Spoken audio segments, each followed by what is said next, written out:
এই দেশে মসজিদের জন্য চাঁদা তোলা বিরাট অপরাধ হিসেবে গণ্য হয়, কারণ এখানে সরকারি মসজিদ বানিয়ে দেয়, মসজিদের ইমামের বেতনও সরকার দেয়।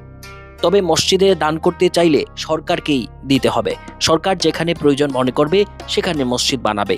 এই দেখুন মসজিদের ডিজিটাল দান বক্স। এখানে স্ক্যান করে আপনি 100 থেকে 1000 দিরহাম পর্যন্ত দান করতে পারেন। এই কিউআর কোডের বক্স থেকে আপনি একটি কার্ড নিয়ে এখানে স্ক্যান করে দান করতে পারেন।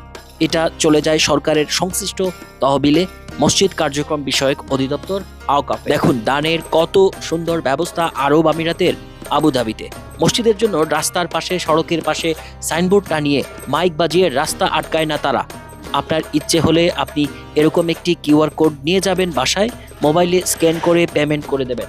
দেখুন স্ক্যান করলেই ওয়েবসাইটে চলে যাচ্ছে, সেখানে দেখা যাচ্ছে কন্ট্রিবিউটর অপশন। এখানে কেউ মসজিদের জন্য দান করতে পারেন, অংশগ্রহণ করতে পারেন দানে। দর্শক, দানের এমন ডিজিটাল ব্যবস্থা আপনার কতটা পছন্দ হয়েছে কমেন্টে জানাতে পারেন।